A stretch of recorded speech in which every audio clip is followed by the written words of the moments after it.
Renate, wohin? Wohin? Nichts?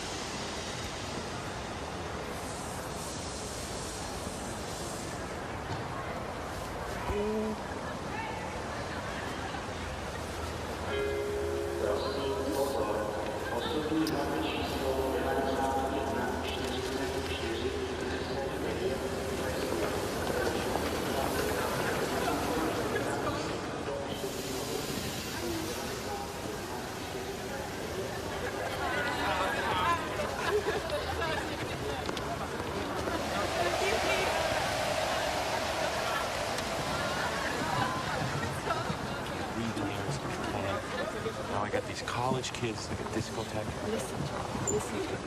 I'm sorry. You are a nice boy, but I'm too beautiful for you. Goodbye, Brad from America. You want one more kiss before I go? Are you kidding?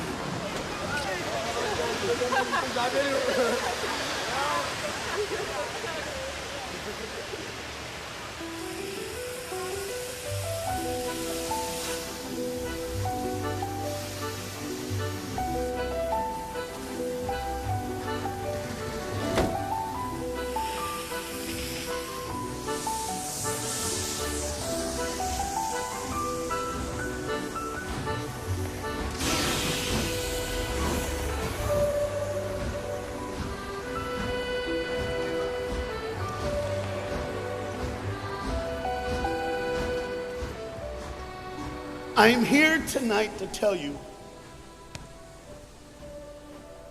about a father who loved his son and a son who loved his dad. The way this story is going to unfold for you is a little bit different because I want to bring it to now. You see, a dad would go home and he would go by the school, and every now and then he would pick up his son and say, "Son, why don't you go to work with me?" The boy loved that. And when his dad would just come and pick him up, he was the happiest boy ever. He knew that he would get to spend the afternoon with his father at work, and he would get his coat, and they would walk, and he would bring hot chocolate for his son, for it's really cold, and they would go through. But this boy was different. This boy would see things. This boy wasn't normal. And when they were walking one afternoon going to where dad worked, this boy would notice things that other people wouldn't notice. He see things other people wouldn't see. He sees a man in a bathrobe in the middle of the street who's yelling at a second-story window. He sees a woman who's very angry at him and doesn't really want to hear what he says. This boy, as the rest of the world hustles by, he slows down. He sees the hurt and the pain. He sees the anguish and the sorrow. He sees the window close and a desperate man trying to get it. What he did doesn't matter. That he hurting is all that matters. And this boy would see these things. His father rushes and gets him by the hand and says, "Let's go. We'll be late." He would stop and look one more time. Can I stop his pain? Can I stop her hurt? But the boy loved his father. They would go and they would catch the trolley. I think that's what you call it here. We call it a tram. Yeah, I don't know the words, but he would get on there with his dad, and the boy would just notice people. He would look, and that day, one particular, he noticed something as he got on the train. To explain something, as you can hear, there's a train coming, and I got to get through this before the train gets here. He saw a man, he saw a woman. He saw that the man seemed very happy, and the woman seemed very sad, and he couldn't understand why they could be together and one be happy and the other be sad. He couldn't understand that, but the little boy knew that there was something wrong. He had this feeling, this instinct that was amazing, how he cared for other people, but he loved none other than his father. He knew his daddy loved him, and as he watched the world and their hurt and their pain, he knew that he would always have a father. But even notice this, I need you to understand as you hear this story and get involved in the life of this man and his son, I need you to notice that there's no mom. As they walked through the woods, the boy would say to his father, Dad, what will I do when I grow up? What will I get to do? Will I get a cool job like yours? How will I work? He says, I don't know, but I want to change the world. I want to do something great. I want to do something wonderful. I want to help people. I want to do something that could change the lives of anyone. I just want to be that great. I just want to do something good. And as he walked with his dad would say, son, you will be great. You will be awesome. You will change the world. Your life is going to be incredible. But there was a train coming. There's always a train coming. The train is called life. We're all on the train of life, just riding. Whether we realize the truth or not, whether we realize what's happening or not, we're all on that same train tonight. Only God has saw it fit for us to be in the same room, in the same car, for such a time as this. When they get to the edge of the train track, he could see where his father worked. You see the bridge? That's what his dad did. You see, the bridge was very, very important. Boats needed to come to the harbor to get off their goods so they could make money. But trains were coming with people going from one town to the next. Not many cars in Europe, so they couldn't use a lot of that. So many people, not enough roads, so everybody used that train to get from the town to town to get to work and to get home. And one day the train was coming by. What you have to understand is that boy loved going to work with his dad. He would stay right by the river's edge, and he would do what he loved to do the most. Let me explain that. He loved to fish. Anybody like to fish here? Oh, all the guys go, The dad looks at his boy and he says, son, now remember the rules. You got to stay right here because I can see you from the window right here. Don't get out of the sight of this window because you got to stay there so I know you're safe. Catch you something good to eat. But as you can hear, the train's coming. The father's job was cool. If I wasn't a preacher, I wouldn't mind doing that. Get to work. Get grease on you. Even if you didn't have to, you just squirt it on you like you feel like you did something. That's what I would do. There was a boat coming in the harbor. Timing is very essential. I'll go ahead and give you the key. The key is this. There's always a light. Everybody say light. Say it again. One more time. There's a light that the train conductor needs to see. If that light is green, he can go. If it's red, he must stop. You see, God has given us road signs in our life that we must read. Lines that tell us to go and lines that tell us to stop. Whether we read those and believe them or not is up to us. That's why some of you have fallen and you cannot get up. But tonight, that's why I'm here.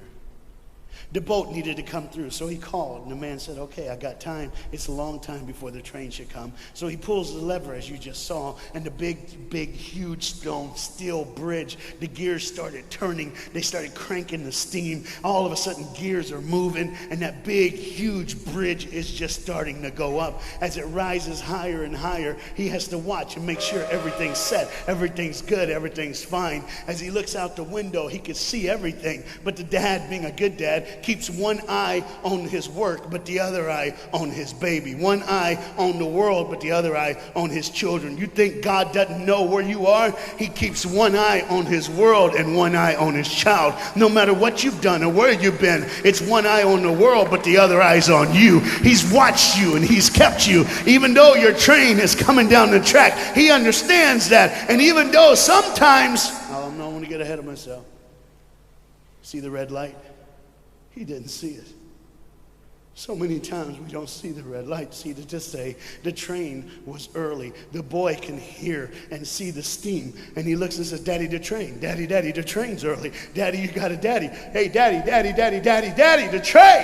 Daddy, the train's coming. But the dad was looking at the gears, making sure he had enough oil, making sure there was enough steam to get the bridge back down for the train. And the boy knew one thing. Now listen, the boy knew that his dad one time showed him where the trigger was. It was a red lever. If he pulls it the train bridge would collapse down fast and the train would be able to come across. All the boy knew was there were people on that train. There were people that needed to be saved. There were people that had, some of them just with their friends having a good time, like everything's fine. They did not know that the bridge was up. They did not know what was coming. They're just living their life like you and me, just going down the road, just being our own thing, doing our own thing. And the dad all of a sudden hears the train coming. He looks and then he said, oh, my son. He looks out and his boy's gone. He's like, oh my God, where's my son? Where's my son? He got to figure out. He looks back just in time to see his son trying to save the day. All he had to do was pull that lever. He reaches in to pull it, and the boy pulls too far, and he falls in the hole. Now it's on the father. And God the Father, did you hear me? God the Father has to make a choice. It's his now. Do I save my son, or do I save the world? But they don't even know. They don't even know. The greatest decision of his life. He could blame it on them not seeing the red light. He could blame it doesn't matter anymore. Pull the lever, save the world. Leave it up, save your son. For God so loved the world that he gave his only son.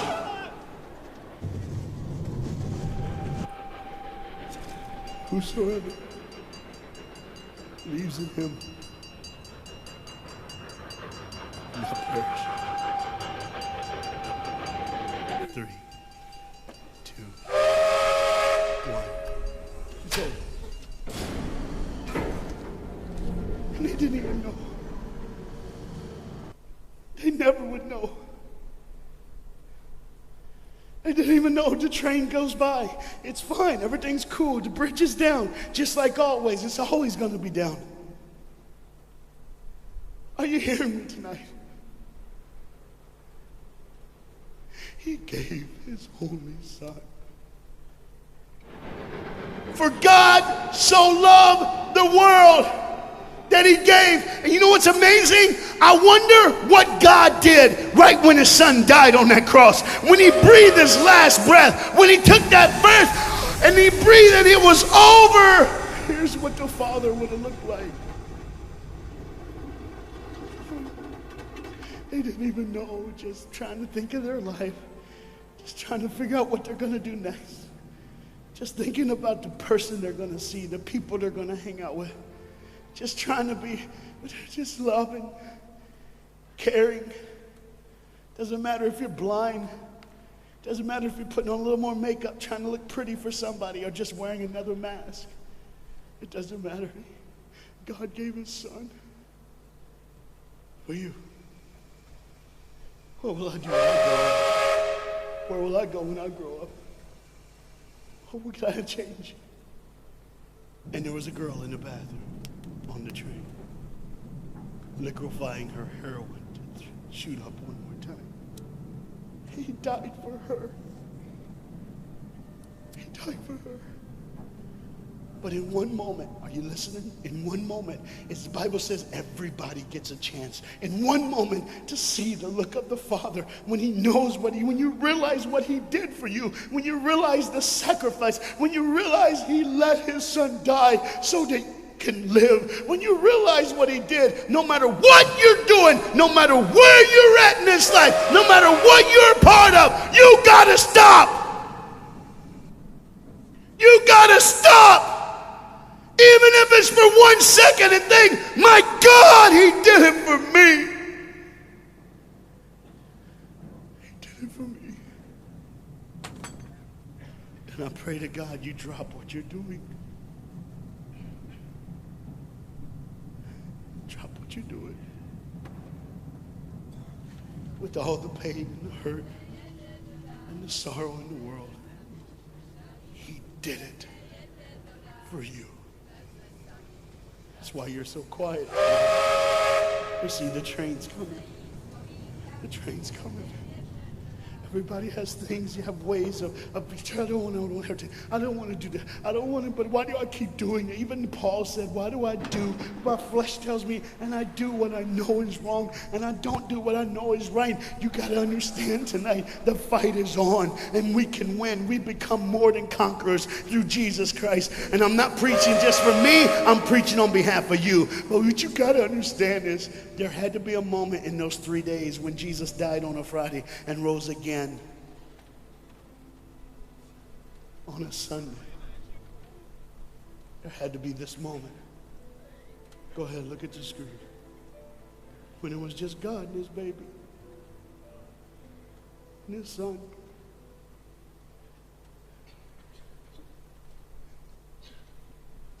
Every sin that's ever been committed in this earth is rolling through your mind right now. I'm here to tell you that as the sun sets in the afternoon, the sun will rise again. And when the sun rises again, you cannot change your past, but you can change your future. You see, it's always a different day. One day someone lives, the next day they die, the next day you wake up and you're still living. You're like, why am I going to live? Why does this have to be my turn? Why can't I? You can just preach. I could have stopped, but I need you to see the whole picture here. You see, because when God the Father gave his only son, when Jesus Christ breathed his last breath and he died, he did it in a way that you can never ever say, you don't know me, you don't understand me, God don't understand my pain, God don't understand my sorrow. You see, that's the very train that boy was on. That's the very train that he was on. And as this dad remembers, look real close. You see the pictures of the people? Bam, there they are. But there's somebody added in the picture, isn't it? Bam, there they are. Do you see who's added in it? In every face of every person, Jesus is in their life. Why? Because when you're the greatest sacrifice, you always end up in everyone's life, no matter where they are, who they are. He did it so that you can say he was there all the time, waiting patiently in line. Jesus Christ was there all the time. And the train keeps going. The train keeps coming. Train keeps moving. People keep living and people keep dying. And God the Father just watches it all. One eye on the world, the other eye on you. Some of you are starting to figure it out. You're like, what is he looking for? Just one girl. Because see, the whole horrible day, God only had his eyes on one person. And it was just a day on the street corner. When he walked by, he saw a girl with a babe. And she saw him. Do you get it? Old things are passed away. Behold, all things become new. He did it so that we can live. No matter what the sin, no matter what the pain, no matter what the sorrow, the sacrifice was perfect. It was perfect. And it was for you. And God the Father watches it all unfold. And all he can say